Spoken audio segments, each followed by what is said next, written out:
Bonjour, eh bien voilà, il est 16h, je vous ai promis un petit direct. Enfin j'ai réussi à m'échapper de mon bureau où je gérais encore des problèmes de transport. Cet après-midi, eh bien voilà, je voulais... oui, parce que ça fait du bien quand même de s'échapper de son bureau un petit peu, surtout pour ce genre de problème. Honnêtement, c'est pas toujours facile, surtout en ce moment avec les problèmes Covid et compagnie. On a des transporteurs qui sont parfois, ils sont là, ils sont plus là. Donc voilà. Donc je me suis échappée de mon bureau pour vous emmener au cœur du vignoble. Donc je vous rappelle notre maison Pio Seviano. On entend que ça travaille derrière moi.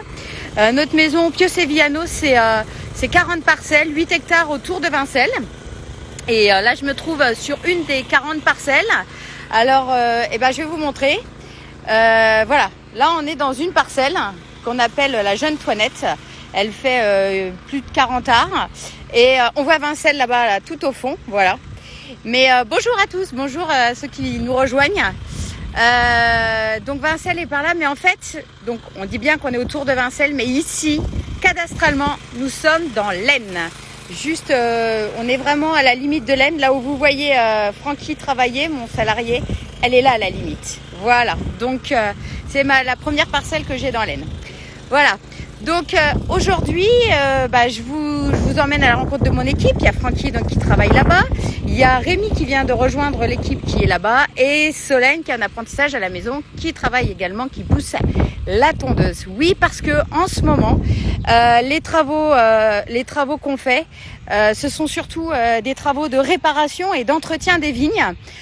Comme vous pouvez le voir, à l'heure actuelle, les petits bourgeons continuent de pousser. Ici, nous sommes dans une parcelle de chardonnay. Voilà, donc raisin blanc, chardonnay, taillé d'une certaine façon, qu'on appelle en chablis. Voilà, et donc on répare les fils cassés qui ont pu être cassés ou les piquets cassés qui ont pu être cassés à cause des passages en tracteur, des différents travaux mécaniques. Et puis en même temps, comme vous le savez, on mène une politique zéro herbicide depuis plus de 5 ans. C'est notre 6e année maintenant. Et du coup, il y a aussi besoin de plus de travaux de main-d'œuvre. Effectivement, il faut tondre non seulement les fourrières, c'est le travail là, vous voyez Solène qui est en train de tondre la fourrière avec une débroussailleuse, mais on doit également travailler toutes les entrées de route, puisque évidemment elle ne peut pas passer à la débroussailleuse. Voilà.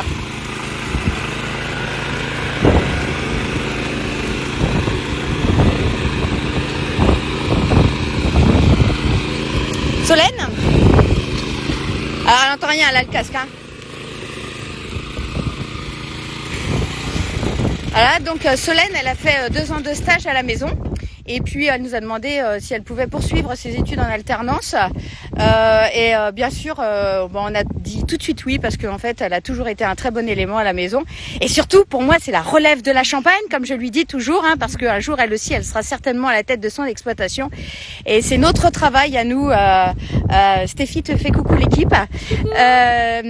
C'est notre travail également à nous de former ceux qui vont venir après nous.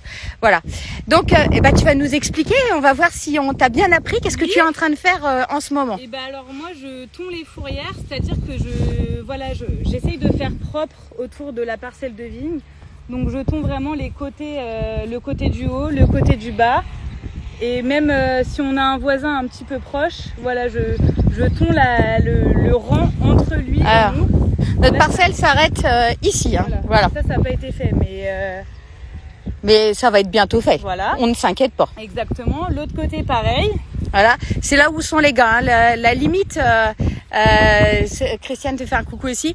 La limite sont là où sont les 2 gars et ils sont en train effectivement j'espère que vous entendez bien avec le vent. Ils sont effectivement en train de passer la débroussailleuse également en fait. Voilà. Parce qu'en fait le truc c'est que quand je passe la tondeuse, je la passe à ras des amarres. Les amarres c'est ça en fait. Et du coup, l'herbe qu'il y a entre le piquet là et l'amarre, c'est eux qui le font à la débroussailleuse. Et ouais. Et puis le tracteur peut pas non plus l'attraper. Exactement. Et pareil pour les côtés, les ronds qu'on fait sur les côtés, ce qu'il y a entre les 2 pieds, je peux pas l'avoir avec la tondeuse. Donc c'est les garçons qui le font à la débroussailleuse. Bon, bah très bien. Tous les fils, tous les piquets, ça y est, sont réparés? Dans cette parcelle, oui. Il y a encore quelques parcelles à faire, mais sinon, voilà, notre travail depuis une semaine, c'est ça. On répare les amarres et les fils. Voilà, et puis sous un superbe temps. Quelle chance, hein. Et je fais un gros bisou aux gens qui sont confinés chez eux. Nous, on a de la chance vraiment d'être aux vignes et de profiter de ce soleil. C'est génial. Et ça se voit parce que tu as super bien bronzé en plus. Faut mettre de la crème solaire, oui, hein, fais gaffe, oui, hein, quand même. Hein. Je vais en prendre pour la semaine prochaine. Voilà. Là, qu'est-ce qu'il reste à faire après Solène, une fois que ça, ce sera débroussaillé? Les vont finir de débroussailler un petit peu ça, là. Et puis ensuite, on va changer de parcelle. Vous n'allez pas avant retirer ce qui n'est pas retirable au tracteur au pied des pieds de vigne? Ah, peut-être. Voilà. Peut-être un petit coup de binette. Voilà, un petit coup de binette. Comme vous pouvez le voir, donc là, il n'y en a pas tellement. Mais à des moments, on a des grosses touffes. Vas-y, montre-nous par exemple. Bah, par exemple, ça c'est une touffe, voilà, près des vignes. Près du pied de vigne, ouais. C'est du chardon. Mais en fait, ça cache le pied. Et ce qui fait que les bourgeons, ils vont être emprisonnés dans cette herbe-là. Voilà, et l'année prochaine, ils vont pas pouvoir nous faire du beau bois, donc ça fera pas de raisin l'année d'après. Donc notre but à nous, c'est de retirer voilà, ces herbes-là qui étouffent le pied, afin de laisser respirer un peu, et afin qu'ils nous donnent des beaux bourgeons pour qu'on puisse tailler l'année prochaine, et afin d'avoir des raisins l'année d'après. Voilà. Ah, très bien. Ouais, puis le tracteur, clairement, là, c'est trop emprisonné en fait pour que la partie mécanique du tracteur les attrape. Donc, on le fait également à la main. Donc, c'est vrai que arrêter les désherbants, c'est pas que du travail mécanique. Hein, c'est également beaucoup de travail manuel et beaucoup d'heures passées. Et Dieu sait que la binette, c'est quand même pas facile. C'est beaucoup de travail. Quand on n'arrive pas à passer la binette, on le fait à la main. On retire les herbes comme ça. Quand c'est trop près du pied, comme ça, on a peur d'abîmer le pied. Donc du coup on le fait à la main, voilà, comme ça, et on essaye de retirer les racines. Hein. Parce que si on n'a pas les racines, ça sert à rien. Ouais, exact. Voilà. Bon, je crois que t'es bien partie pour devenir une super vigneronne, quoi. J'espère. Hein, voilà, génial. C'est très important, voilà, comme vous l'avez compris, comme vous l'a expliqué Solène, voilà, c'est un travail très long, très fastidieux. Vous imaginez, on fait 40 parcelles comme ça, donc, mais en même temps, c'est hyper important, et c'est hyper important pour préserver la nature, puisque derrière, on met plus de produits chimiques. Voilà. Alors, je vais du coup aller voir mes petits gars. Qui eux font aussi un travail compliqué, en tout cas très dur physiquement, et du coup ça m'amène à changer alors on est sur la même parcelle, mais vous voyez celle-ci elle est un peu plus ancienne, hein, elle a une petite trentaine d'années, et derrière on passe sur de la vigne plus récente, puisqu'elle a été plantée l'année dernière, hein. C'est également du chardonnay. Vous voyez d'ailleurs qu'il n'y a pas encore de fil. C'est le prochain travail de l'équipe. Ça va être de mettre les fils. Alors on a commencé à mettre les piquets, mais en fait on va bientôt faire l'installation de la vigne comme on l'appelle. Donc vous voyez, alors je vais me pousser un peu sinon on entend beaucoup Solène qui travaille super bien toujours, voilà. Donc comme vous le voyez, on a les bébés vignes, comme je les appelle toujours tendrement, qui sont là.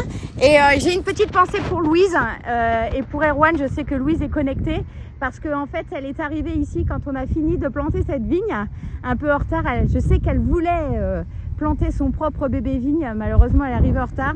Mais on a quand même bu le verre de l'amitié au bout de cette vigne ensemble. Donc voilà, je pense à toi. Je pense à toi Louise et je pense à Erwan. C'était un vrai moment de partage ici sur cette vigne. Voilà, donc ici, elle a été plantée l'année dernière et elle ne sera récoltée que si ma mémoire ne me fait pas défaut, l'année prochaine ou l'année d'après. Il faut que je revoie parce que les années, le temps file évidemment. Donc vous voyez effectivement toutes les touffes d'herbe qui n'ont pas été retirées au tracteur et qui sont vraiment difficilement retirables mécaniquement, vont être retirées directement à la main et surtout à la bêche, quoi. Voilà. Et donc voilà, les gars ils entretiennent les talus. C'est important également. Et ça fait mal au bras.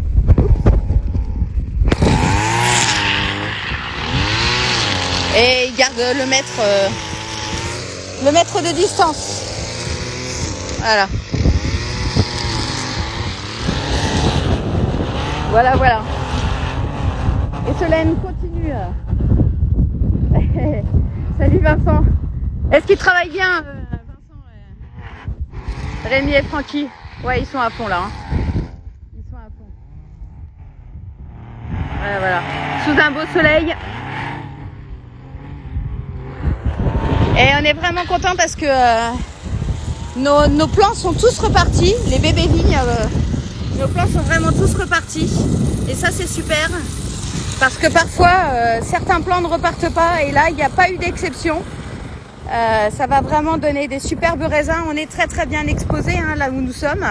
Et vous voyez derrière moi d'ailleurs hein, tous les arbres sauvages en fait hein, qu'on a laissés. C'est hyper important parce que ça fait de la biodiversité. Alors oui, à un moment, on est obligé un petit peu hein, de couper les herbes, etc. Mais c'est vrai qu'on voit beaucoup dans cette partie de la vigne des animaux. On voit vraiment le développement de la faune et de la flore dans tout ce coin et c'est hyper important. Voilà. Voilà, voilà. Et ben, j'espère que vous avez aimé ce petit bout de nature, ce petit bout de travail aussi, puisque vous avez vu que c'est un travail quand même difficile, hein, très physique, et en même temps hyper important pour faire des bons champagnes, pour arrêter tout ce qui est chimie. Et on a encore beaucoup de tests à faire, on a encore beaucoup de choses à tenter pour être encore meilleur hein, chaque année.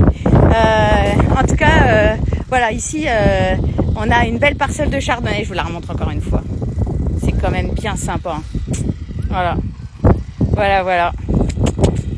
Super. Voilà, voilà. Et donc j'espère que ça vous a plu. Et puis écoutez, on va recommencer. Je vous donne rendez-vous demain soir à 19h pour une nouvelle dégustation d'un nouveau champagne. Et j'espère que là Vincent il est derrière les fourneaux d'ores et déjà pour nous faire un super truc. Et en attendant, je vous souhaite vraiment, je vous dirais, faites attention à vous, take care and drink champagne. Faites vraiment attention à vous tous. Et on va essayer de rester en contact au maximum chaque jour. Alors peut-être pas le week-end, mais en tout cas chaque jour de la semaine, on va essayer de vous faire un petit post et un petit coucou. Voilà. Prenez soin de vous et à très bientôt. Au revoir.